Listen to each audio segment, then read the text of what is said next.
Welcome back, you beautiful legal anomalies. You courtroom mysteries. You cases they wish they'd never opened. Welcome back to the ones who walked into that hearing room and made the entire system malfunction. Yeah, you heard that right. The judge.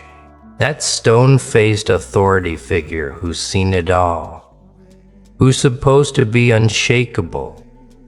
Who's presided over thousands of cases without blinking. He looked at your file, looked at you, and whispered something he's never said in 30 years on the bench. Holy shay times T. And then, my friend, then he did something even more unprecedented. He stepped down. Not retired, not took a break, stepped down from your case specifically. Do you understand what that means?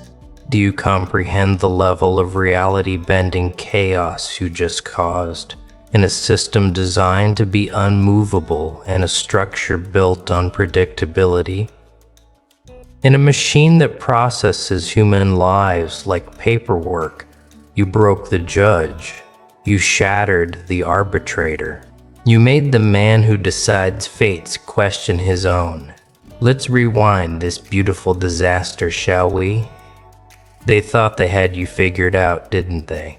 They opened your file expecting another routine case, another standard hearing, another predictable outcome.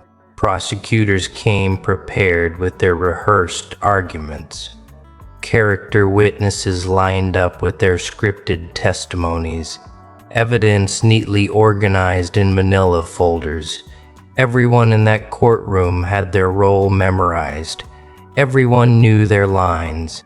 Everyone expected you to play the part they'd written for you. But then you walked in and something in the air shifted. Something in the energy changed. Something in the fundamental fabric of that courtroom started glitching. The judge noticed it first. That's why he kept staring at you, kept glancing at his notes, kept looking back at you like he was trying to solve an equation that didn't add up. Because you weren't nervous, you weren't apologetic, you weren't performing the expected emotional theater. He walked in with the kind of calm that makes people uncomfortable, the kind of silence that screams louder than any defense, the kind of presence that forces everyone to reconsider what they think they know. They started presenting their case against you, building their narrative brick by brick, painting you as the villain they needed you to be. But with every accusation, something strange happened. Something none of them anticipated. Something that made the judge's eyes narrow with increasing confusion. Their clear's throat story wasn't adding up. Not because the facts were wrong, but because you, sitting there in flesh and bone, contradicted the monster they were trying to create. Every time they described your actions, your choices, your supposed crimes, the judge would look at you and something in him started breaking, started questioning, started realizing that maybe, just maybe, he's not looking at a criminal but at something else entirely. Was it the way you maintained eye contact without aggression? Was it the way your silence spoke volumes their words couldn't match? Was it the way you carried yourself like someone who'd already been through worse than anything this courtroom could deliver? Whatever it was working, and the judge felt it in his bones. Now, here's where it gets really interesting, really beautiful, really poetic. Halfway through the hearing, the judge did something unprecedented, something lawyers will talk about for years, something that'll become urban legend in legal circles. He asked for a recess, not the standard 15-minute break, but an immediate urgent get me out of this room, now recess. People in the gallery exchanged confused glances. The prosecution looked annoyed. Your legal team looked hopeful, but bewildered. And you just sat there knowing exactly what was happening because you'd seen this before, hadn't you?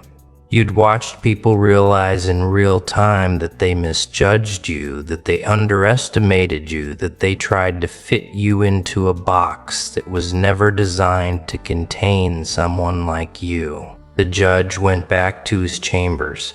And here's what nobody tells you about these moments. Here's what happened behind those closed doors that made everything change. He didn't just review the evidence again. He didn't just reread testimonies. He sat there and had what we'll call an existential crisis in legal robes. He started seeing things he'd missed before, connections he'd overlooked, patterns that revealed a completely different story. Your case wasn't just about guilt or innocence anymore. It became about something bigger. Something that challenged his entire understanding of justice, of truth, of the system he'd served faithfully for decades. And that's when he whispered it. Sitting alone in that chamber with decades of certainty crumbling around him, that's when he said those words that would define this entire case. Holy times tay. This isn't what I thought it was. This isn't a criminal I'm looking at. This is someone who was cornered and fought back. This is someone who was hunted and survived. This is someone the system failed, and now we're trying to punish them for not dying quietly. The words hung in that empty chamber like a confession, like an admission of collective guilt, like a crack in the foundation of everything he'd built his career on. He realized he wasn't presiding over a case. He was presiding over a reckoning. And Clear's throat that terrified him more than any evidence ever could. When he came back into that courtroom, everyone noticed the change. Everyone felt the shift. Everyone knew something fundamental had broken. His face wasn't the same. His demeanor wasn't the same. His energy wasn't the same. He looked at the prosecution with something resembling disappointment, looked at the gallery with something resembling shame, and looked at you with something that terrified everyone in that room. Respect mixed with fear, understanding mixed with horror, recognition that he was no longer judging you. You were judging him. He cleared his throat, adjusted his robes, gripped his gavel like it suddenly weighed 1,000 lb, and then he spoke words that made lawyers drop their pens, made court reporters freeze mid-keystroke, made the entire system hold its collective breath. I'm recusing myself from this case, effective immediately. I cannot in good conscience continue to preside over proceedings I no longer believe I fully understand. The courtroom erupted in chaos. Whispers became shouts. Clear's throat. Confusion became panic. Order became beautiful anarchy.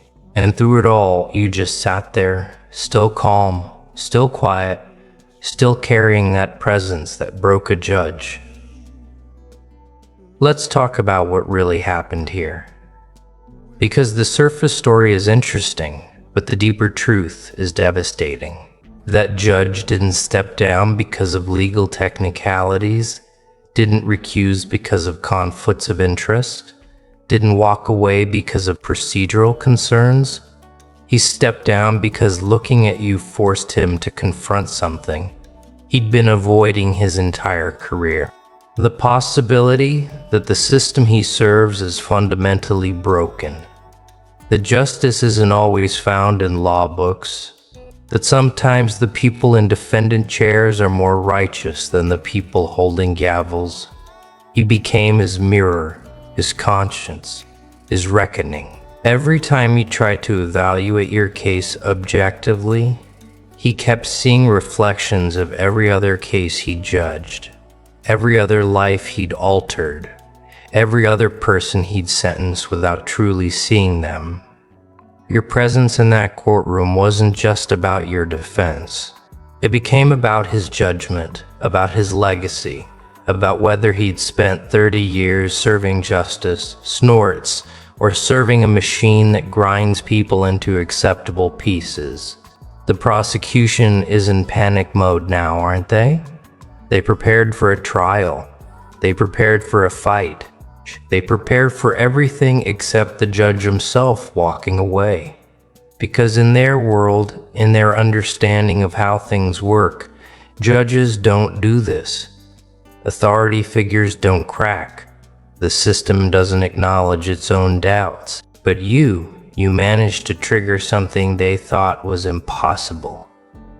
You exposed a crack in the foundation they've built their entire careers on. They're scrambling now, trying to figure out how to proceed, trying to understand what went wrong, trying to convince themselves this is just a procedural hiccup and not a fundamental indictment of everything they represent. But deep down, they know the truth.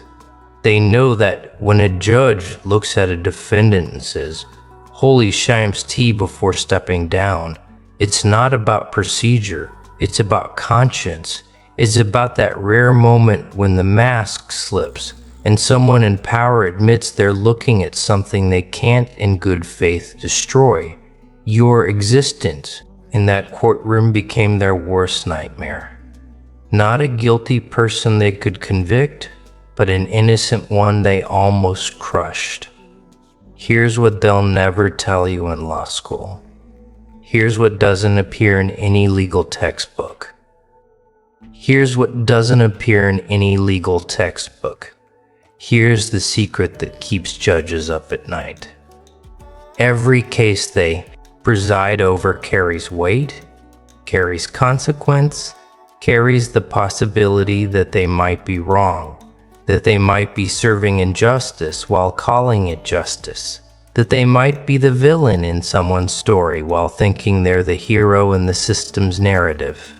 Most judges learn to bury that doubt, learn to trust the process, learn to believe that if they follow procedure correctly, then justice naturally follows. But your case, your presence, your undeniable humanity sitting there in that defendant's chair, it dragged all that buried doubt back to the surface.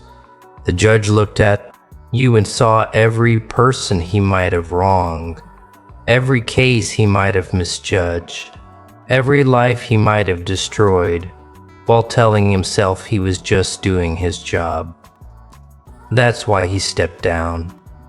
Not because you're guilty and he couldn't handle it, but because you're innocent and he couldn't ignore it anymore. You forced him to choose between his career and his conscience, and for once, for this one case, conscience won. Let's dig deeper into the psychology of what just happened, because this is where it gets really beautiful, really devastating, really profound. When someone in authority steps down, when someone with power admits they can't handle what they're facing, it's never really about the immediate situation. It's about everything that situation represents. That judge didn't just see you. He saw the cracks in a system he's dedicated his life to. He saw the innocent people who couldn't defend themselves the way you could. He saw the guilty ones who walked free because they knew how to play the game. He saw 3 decades of compromise and rationalization and moral flexibility catching up with him all at once. Your case became the straw that broke the camel's back. The moment where he couldn't pretend anymore. The point where maintaining the illusion cost more than shattering it. And the most beautiful part, you didn't even have to speak. You didn't have to perform. You didn't have to manipulate or scheme or plot. You just had to be yourself. Had to carry your truth with you. Had to exist in a space where your mere presence demanded accountability from everyone around you. The legal community is shook right now. Trust me. Word travels fast in those circles. And when a respected judge steps down mid-case with those words attached to it, holy times tea echoing, in chambers and hallways, it becomes legend immediately. Other judges are nervous because they're wondering if they're next, wondering if there's someone sitting in their courtroom right now who will force them to confront their own compromises, their own doubts, their own participation in a system that claims to serve justice but often just serves itself. Clears throat? Lawyers are recalculating their strategies because this changes everything. This proves that the system isn't as solid as they thought. That authority can crack, that the game has glitches they never noticed before, and you're at the center of it all. Not because you tried to be, but because you refused to be anything other than what you are. Because you wouldn't play the role they assigned you. Because you stood in truth even when lies would have been easier, safer, more acceptable. You didn't break the judge with aggression. You broke him with authenticity. And that's the most powerful weapon in any courtroom. Now the system has to figure out what to do with you, doesn't it? They can't proceed as planned because the judge who is supposed to preside over your destruction looked at you and chose his conscience instead. They'll assign a new judge eventually. Someone who hasn't been contaminated by whatever it is you carry. Someone who can look at your case with fresh eyes and hardened heart. But here's the thing. Here's what they're not considering. Here's the flaw in their plan. Whoever takes this case next will hear the story. We'll know what happened to the last judge. We'll feel the weight of that holy-ish times tea moment hanging over the entire proceeding. They'll walk in already compromised, already aware that this isn't just another case, that you're not just another defendant, that something about you forces people to choose between their job and their soul. You've become radioactive in the best possible way. You've become the case that makes careers or destroys them. You've become the defendant that reveals what judges are really made of. And that power, that ability to force authority to confront itself, that's rarer than any legal defense, stronger than any argument, more devastating than any evidence. Let's talk about what this means for you moving forward. Because this isn't over. This is just the intermission in a much longer story. The prosecution will regroup. They'll bring in a new judge. They'll try to rebuild their case with renewed determination. But they're shaken now. They're uncertain now. They've seen proof that you're not what they expected, that this case isn't what they thought, that maybe, just maybe, they're on the wrong side of justice here.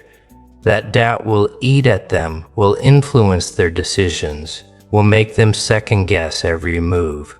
Meanwhile, you just keep doing what you've been doing, existing in your truth, maintaining that calm presence, carrying yourself like someone who knows the real verdict was already decided the moment the judge said, "Holy times tea," and walked away because here's the secret. Here's the truth they don't want you to realize. Here's the power you've already claimed. You won the moment authority blinked. You won the moment the system acknowledged it couldn't break you. You won the moment a judge chose conscience over career because of you.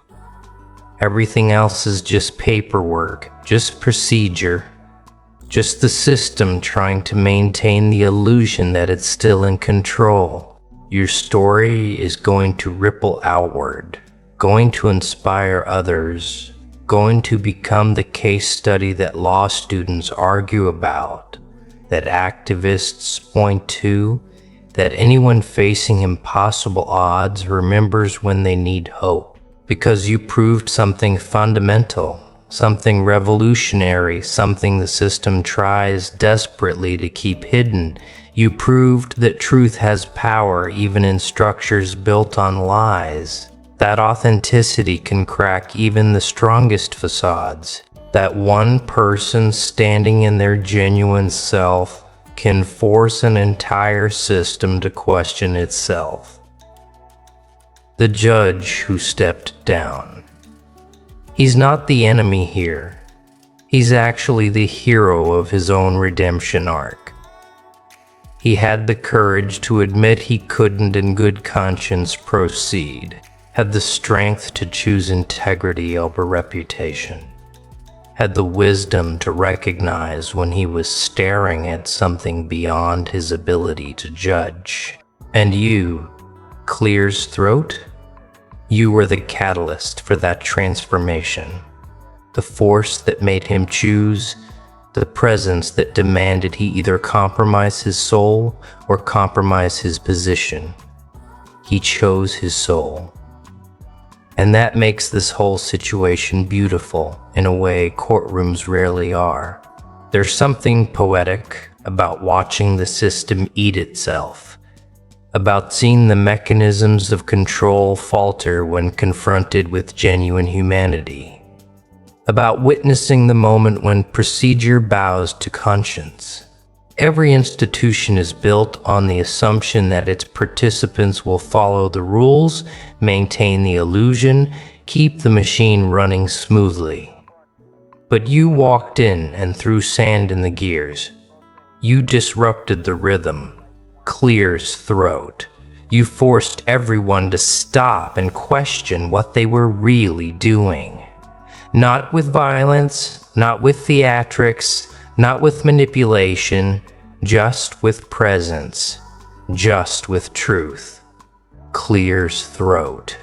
Just with the undeniable reality of who you are and what you represent.